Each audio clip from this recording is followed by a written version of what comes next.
Hi అండి, అందరికీ నమస్తే. Welcome to Maitri veg recipes. శ్రావణ మాసంలో అమ్మవారికి ప్రత్యేకంగా చేసుకునే ప్రసాదం చక్కెర పొంగలి రెసిపీని ఈరోజు వీడియోలో నేను మీకు చూపించబోతున్నాను. అది కూడా మా ఇంట్లో మేము రెగ్యులర్గా చేసుకునే ప్రాసెస్ని చూపిస్తున్నాను. దీనికోసం అడుగు మందంగా ఉన్న పాన్ తీసుకుని దాంట్లోకి 2 టేబుల్ స్పూన్ల వరకు నెయ్యిని వేసుకోవాలి. నెయ్యి కరిగిన తర్వాత దీంట్లోకి మీకు నచ్చిన డ్రై ఫ్రూట్స్ని వేసుకోవచ్చు. నేనైతే బాదం, జీడిపప్పు, కిస్మిస్ని తీసుకున్నాను.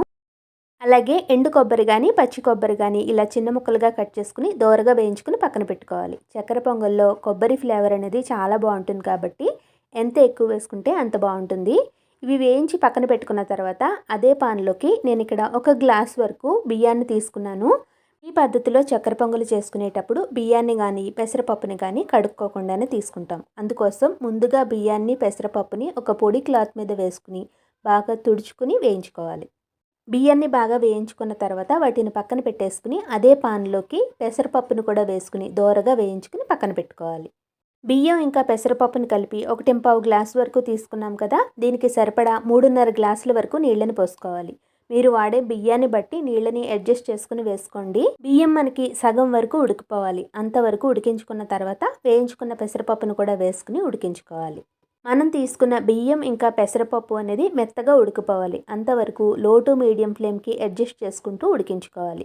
పైన ప్లేట్ మీద ఇలా నీళ్ళని పోసుకుని ఉడికించుకున్నామంటే ఇది తొందరగా ఉడికిపోవడంతో పాటు అడుగు అనేది మాడిపోకుండా ఉంటుంది.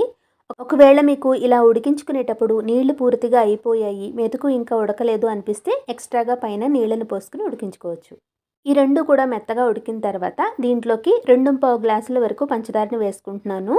మీరు ఒకవేళ తీపి ఇంకొంచెం కావాలి అనిపిస్తే ఇంకొక 1/2 గ్లాస్ ఎక్స్ట్రాగా పంచదారని వేసుకోవచ్చు.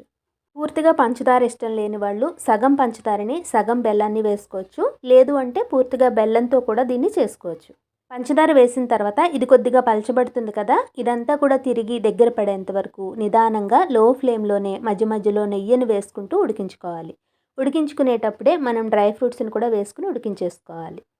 ఇలా మొత్తం దగ్గర పడిన తర్వాత దీంట్లోకి 2 టేబుల్ స్పూన్ల వరకు కాచిన పాలని, 1 టీ స్పూన్ యాలకుల పౌడర్ని, కొద్దిగా పచ్చికర్పూరాన్ని వేసుకోవాలి.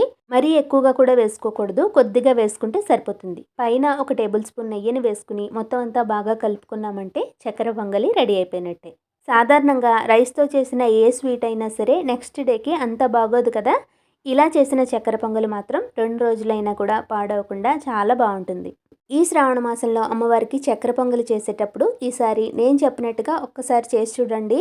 చాలా చాలా బాగుంటుంది. మీరు చేసిన తర్వాత మీకు ఎలా కుదిరిందో, మీకు టేస్ట్ ఎలా అనిపించిందో నాతో కింద కామెంట్ బాక్స్లో మీ ఫీడ్బ్యాక్ని తెలియచేయండి. ఈ వీడియో కనుక మీకు నచ్చితే తప్పకుండా లైక్ చేసి మీ ఫ్రెండ్స్, రిలేటివ్స్ అందరితోనూ షేర్ చేయండి.